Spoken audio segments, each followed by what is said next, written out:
Hello everybody, it's Mike here again. Today with a video from Dr. No Sleep. So, I thank everyone for watching my last video. That got 2 likes on my first try, which surprised me, to be genuinely honest, so thank you. Today we're watching this, so I hope everybody enjoys, and no one's getting sleep tonight, so mwahaha. Dr. Nicely. The PA system crackled to life on a Thursday during second period in my junior year of high school. The familiar tones of the recorded voice filled my classroom. Lockdown, locks, lights. Yeah, lockdown. Lockdown. Out of sight. Lockdown, locks, lights, out of sight. The words kept repeating as Mrs. Danbury paused at the board and looked up at the speaker in the corner of the room. "Okay, you all know what to do," she said, rushing toward the classroom door to shut and lock it. Nervous chatter went up among the students as we rose from our desks. If this is a so-called scary story, then why the hell isn't the teacher freaking out that there's whatchamacallit, there's a lockdown, because teachers get a text message before the school starts about there being a planned lockdown. So what is going on here? Why is the teacher so calm then? Or is this back in the days where phones were bricks? That could be it. That could be it. And moved into position against the wall. "Is this real?" my friend Colin asked as we sat on the floor with our backs to the wall. "Must be," I said. "They'd tell us if it was just a drill." The sound of helicopter rotors was faintly audible over the recorded voice of the lockdown alert, and the noise grew louder as we sat there in the dark classroom. After a few moments, it sounded like the helicopter was right over the school. A full minute passed before the helicopter moved again, the noise making it sound like it was going in circles above the campus. A loud bang, like a door flying open, sounded outside. Someone yelled in the hall. Oh, hell no. What the is that face? What is that face? Dude's like, oh. What is that face, man? I bet I could do this face with my little skin. Hold up. See, I bet I could do it. Anyway. A sound that was quickly replaced by automatic gunfire. I slammed my hands over my ears, along with many other students. Some of the girls, and even a few of the boys, covered their mouths as they cried out softly. More gunfire erupted out in the hallway. It sounded as if there were 4 or 5 guns firing. An inhuman screeching sound pierced the air, making my eyes go wide. If anybody says Skinwalker, well then, what am I supposed to do? Stop you?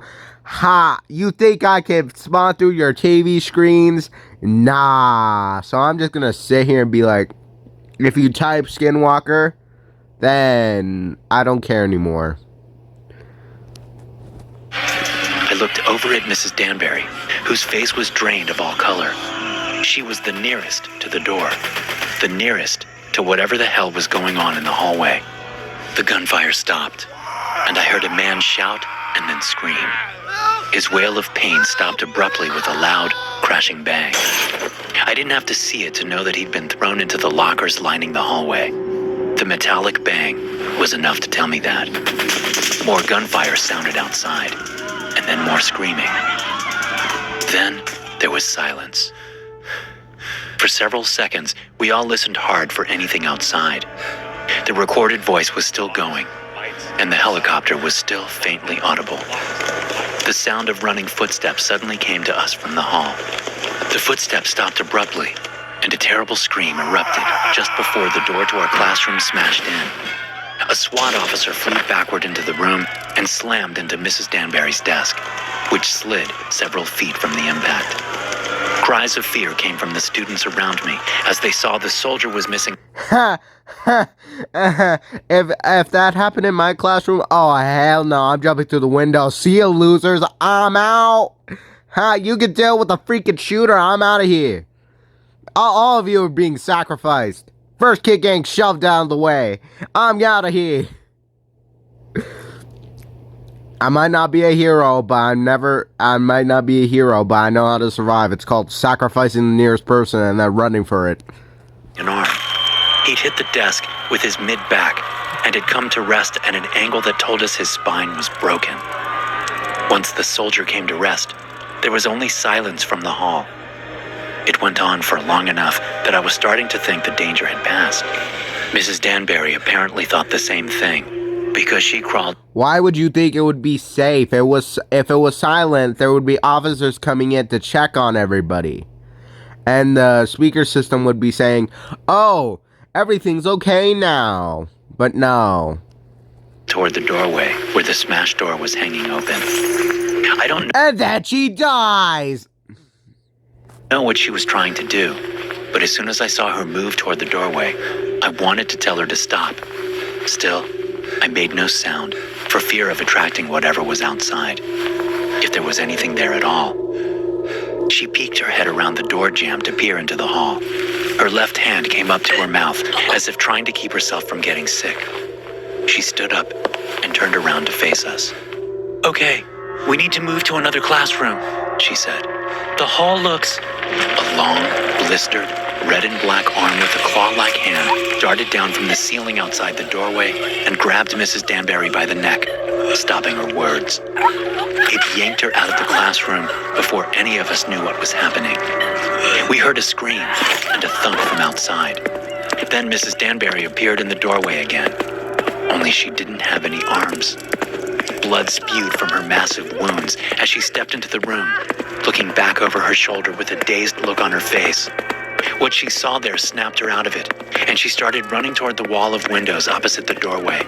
Fountains of blood poured out of her as she ran past her desk, screaming. A monstrous, scarred figure that looked like a badly burned mix between a bear and a baboon darted through the doorway after our teacher. It leapt, smashing into Mrs. Danbury just as she reached the window. The two of them tumbled out, falling to the ground just a few feet below. My teacher screamed once more outside before her vocalization stopped with a terrible ripping sound. All of us students stayed frozen against the wall, staring at the broken window, waiting for the thing to come back in. We should have run, but we didn't. It was all too much for us. Eventually, the group... I would have said, hey, I know it might be all of you guys' friends or whatever, or classmate. I do not respect any of you enough to stay here, so good luck everyone else. I'm going to a secure door. See ya, suckers. Some sounds from outside stopped, but none of us were willing to risk standing up and moving toward the window to see what was happening. Not long after those noises stopped, we heard a flurry of gunshots from far off, likely off the high school campus. Hearing those faraway shots snapped me out of shock. I stood up and moved slowly to the doorway. I looked out to see the hallway littered with dismembered bodies. There was blood all over the place. A man with a smashed head lay below a huge and bloody dent in several of the lockers across the hall. A few other guys and I led the rest of the class out. We headed toward the evacuation spot and were about halfway there when we ran into more police coming into the school. They took us to safety. We were told it was an escaped animal from the zoo. That's even what they said on the news that night. They said it was a bear, but I know what I saw. It wasn't a bear. It wasn't any animal I've ever seen. And the fact that there's a military research base not far from our school is just too much of a coincidence. But those of us who were in that classroom that day are smart enough to keep our mouths shut. But we know the truth. We'll always know the truth. Story 2. Dead all day. Before the lockdown even started, I knew something weird was going on, and I wasn't the only one. It was my senior year, and I had a pretty easy schedule. Wow, he's uglier than the first one. It was spring, and I could see the end of high school on the horizon. But that day, a Tuesday, my concerns turned from the mundane to the insane. At first, I shrugged off the strange feelings I had. I thought the teachers were just having an off day. Or maybe it was me who was having the off day. I told myself to forget about it until lunch came around, and I went off campus to get a burger with my buddy Tom. "What's up with the teachers today?" Tom asked, as we sat in the fast food drive-thru, waiting to pay and get our food. I turned, surprised at Tom, who was usually about as observant as an octogenarian with failing eyesight. "You noticed that too?" I asked. "Yeah, man. They're acting really strange. Mr. Bemis was just staring at me during first period. His eyes were all wide and blank. It was creepy as hell. Then during second period, Miss Delia forgot how to spell the word algebra. She just stood there at the board, her hand up, with the A and the L written. I swear, she stood there for a full minute before Courtney Miller asked her if she was all right. It was weird. Maybe they all got together and smoked a blunt this morning or something." I laughed at that, thinking about the teachers. Who calls them that? Who calls them that? Also, what the freak is that laugh? He's like, hotboxing one of their minivans, but the laughter didn't last long. Tom was right. Something funny was going on. "Yeah, Mr. Liu walked super slowly up and down the aisles while we were taking a test today," I said. "He never does that. He always sits at his desk and reads or something while we take tests. And how slow he was walking? You'd have to try really hard to walk that slowly. Plus, I caught a whiff of him as he walked by one time. He stank. He was wearing cologne or something, but I could smell something nasty underneath it." "You know what?" Tom said. "That made me remember something. You know how Miss Delia is always so prim and proper? She's a neat freak, right?" I nodded. I had Delia in one of my afternoon classes. "Well," Tom continued, "she looked kind of sloppy in class today. Her hair was frizzy, her makeup a little, I don't know, sloppy or something. It didn't connect until you said that about Mr. Liu stinking." Our conversation stopped as I pulled up to the drive-thru window to complete the transaction. Then I drove to a nearby park where we sat on the hood of my Camry and ate, enjoying the spring day. We got back to school just in time for class and went our separate ways. About 20 minutes into class, the lockdown started. I was in Mrs. Santiago's class when the alarm went off. Mrs. Santiago smiled, as if she'd been expecting it, which made me think it was just a drill. Although every other time they'd done a drill, they'd told us beforehand. "All right, class," Mrs. Santiago said. "We're doing something a little different today. Half of you are going to stay here in the classroom." Nope, I don't trust that. I don't trust that. No. No.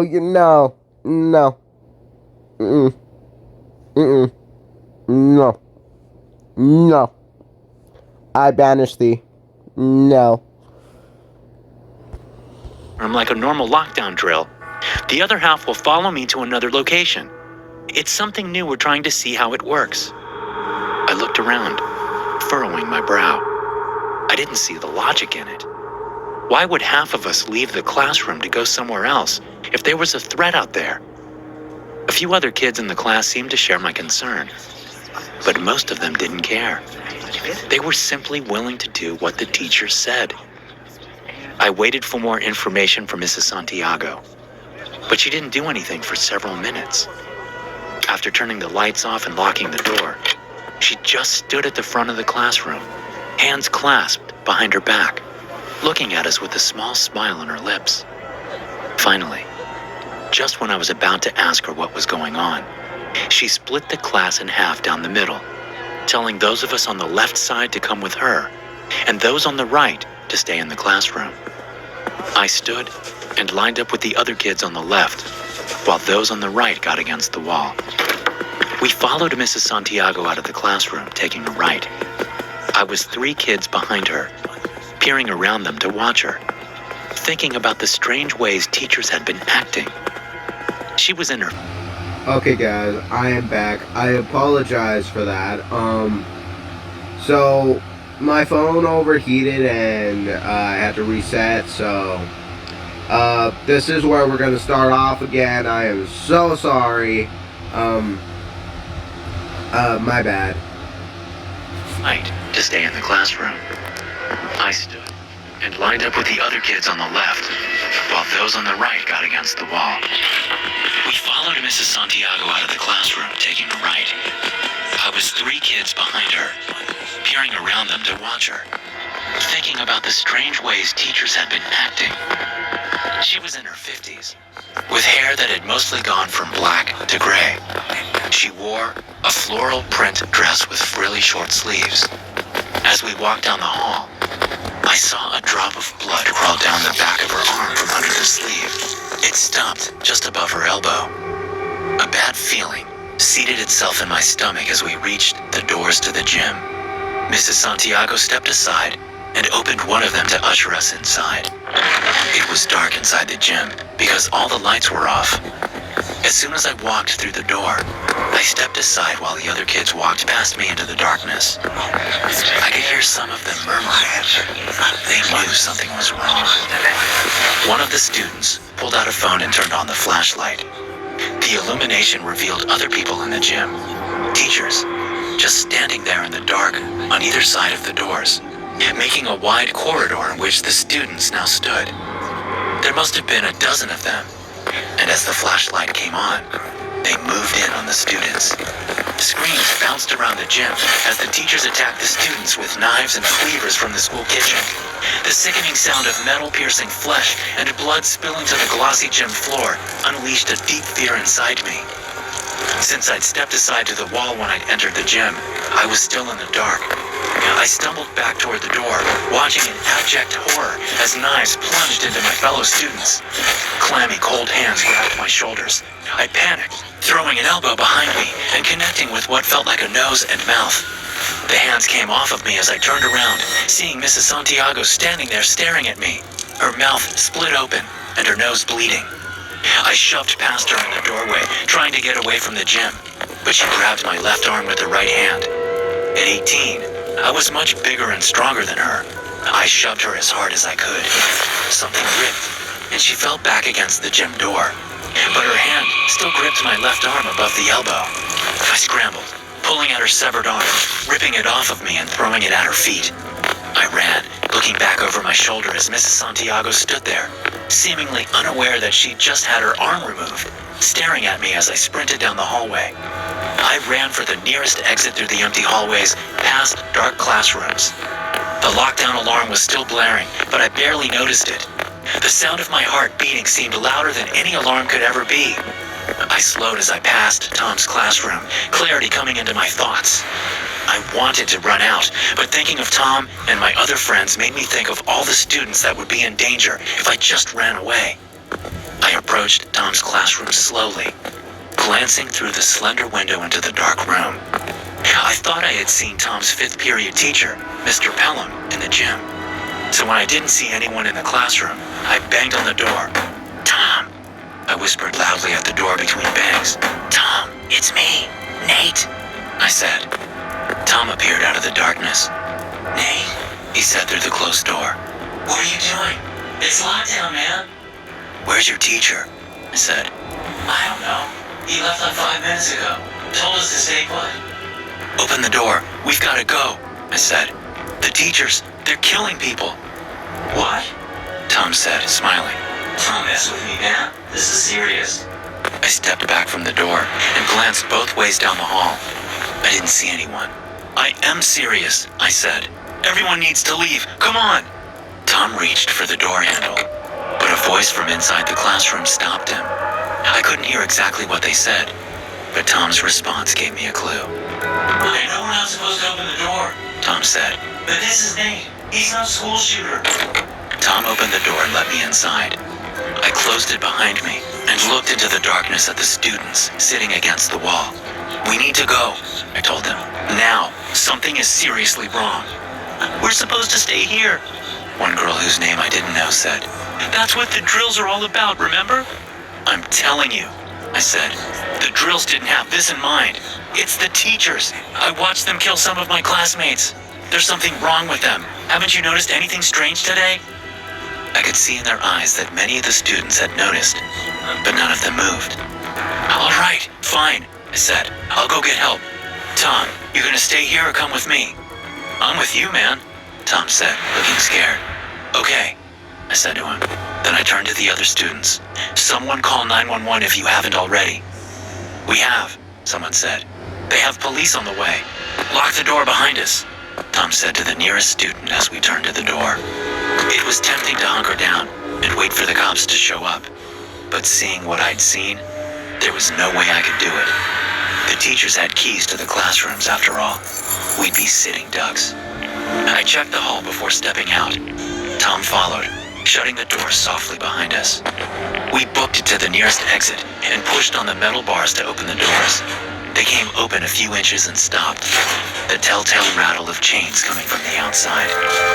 "They locked the doors," I said in a harsh whisper. "What the hell is going on here?" Tom said. I looked around. "Let's try the faculty area," I said.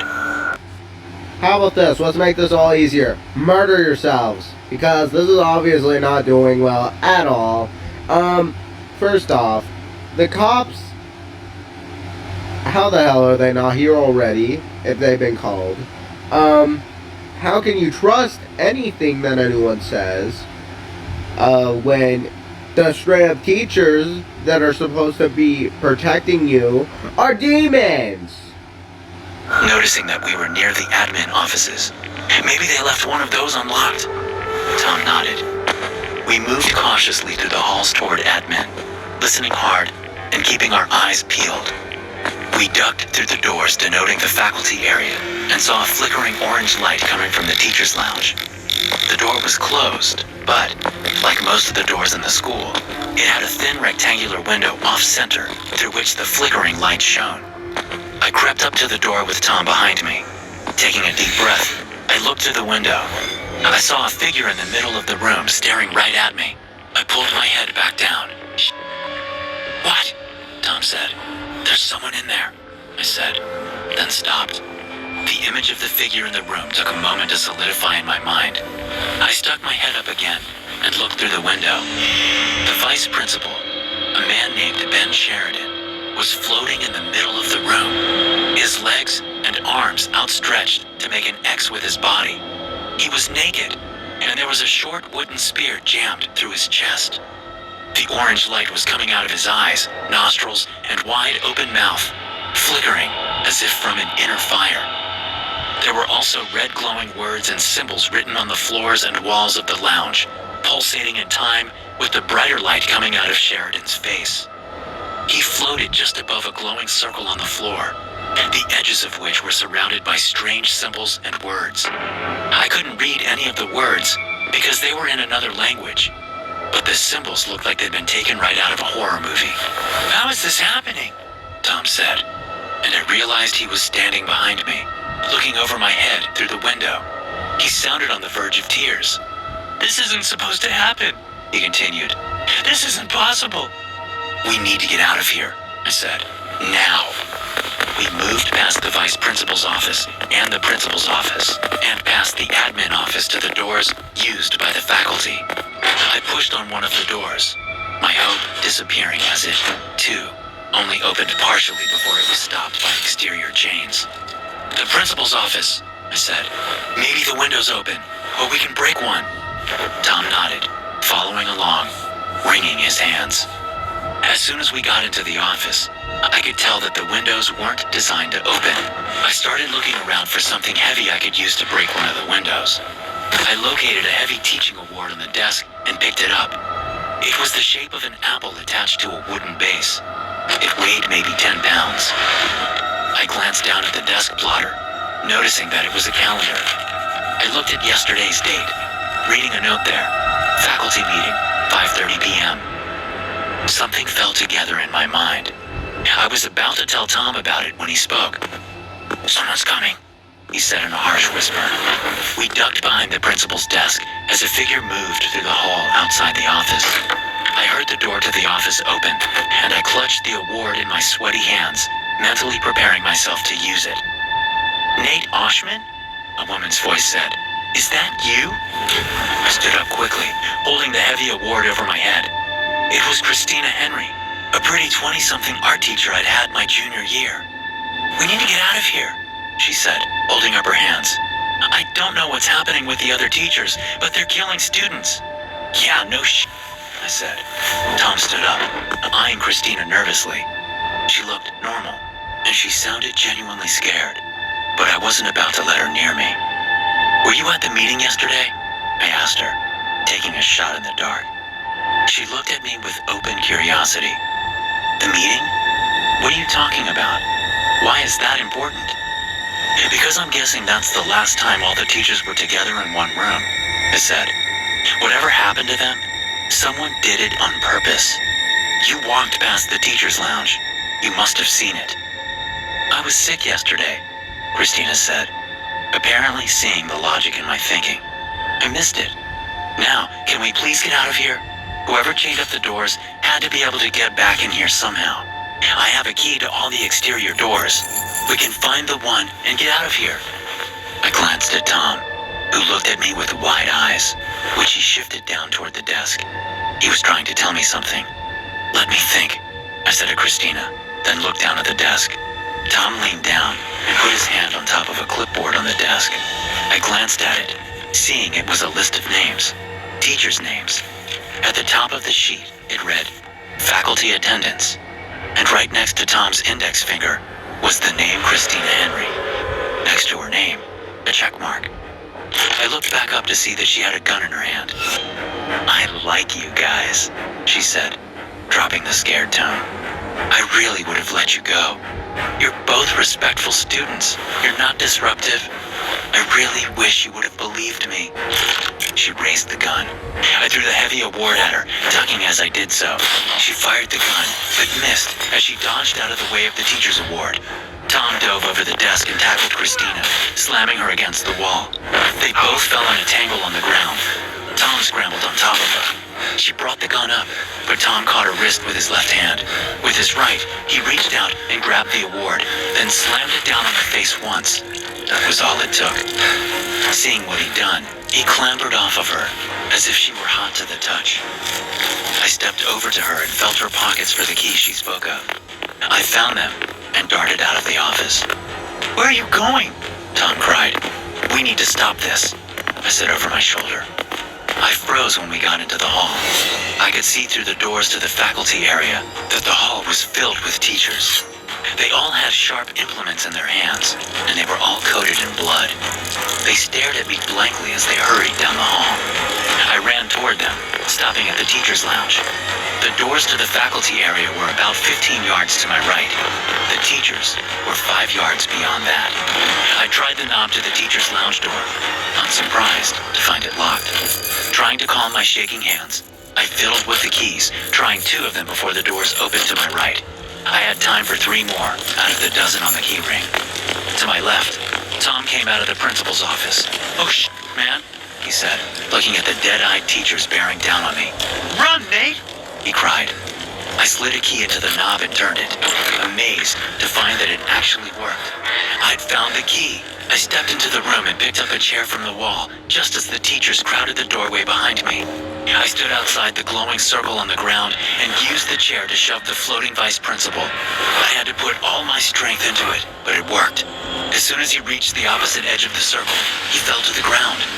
Immediately, the glowing lights in his face disappeared, leaving only scorched black holes. The foreign words and symbols all over the floor, walls, and ceiling stopped glowing too. Behind me, I heard bodies falling to the floor. I turned around to see that all the teachers crowding the hallway were now sprawled out. I knew instinctively that they weren't unconscious. They were dead. They'd been dead all day. At least now, they weren't trying to kill us. Behind us, outside the school, the sound of approaching sirens was like music to my ears. Story 3, Hungry High School. History These stories are crazy. You can tell they're fake, but that's crazy. class is underway, and there's nothing more boring. I slide down in my seat and adjust my hooded sweatshirt. Mrs. Blaylock used to give me shit about my hood, but I eventually wore her down. It's not the hood that I'm concerned with, though. It's the headphones in my ears under the hood. There are a few classes where I can get away with listening to music while the teacher drones on. It takes persistence to make it so the teachers don't even try, but I'm stubborn, and I like to get my way. I zone out while Mrs. Blaylock goes over World War II. Class is about halfway over when all the students suddenly perk up and look toward the PA speaker in the corner of the room. I reach up and take one of my headphones out, hearing the familiar instructions of another lockdown drill. It's about time for one, I think. We do one every month. I slip the headphone back into my ear. I don't need to hear the instructions. I already know what we're supposed to do. I lean forward and get ready to head to the other side of the room with the rest of the students. A fast-paced punk rock song plays in my ears. Everyone stays seated for another minute or so, and I assume there must be some other announcements or instructions for this drill. I debate taking my headphones out to hear them, but it's probably too late now anyway.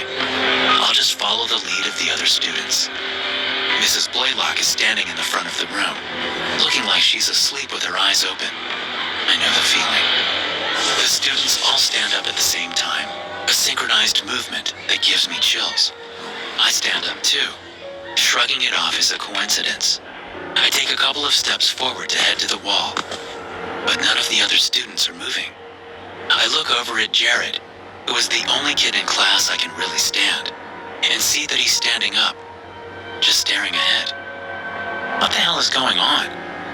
I think for a second that everyone in class is playing a prank on me, but that would involve a level of preparedness that is unthinkable for high school students, especially the ones at my school.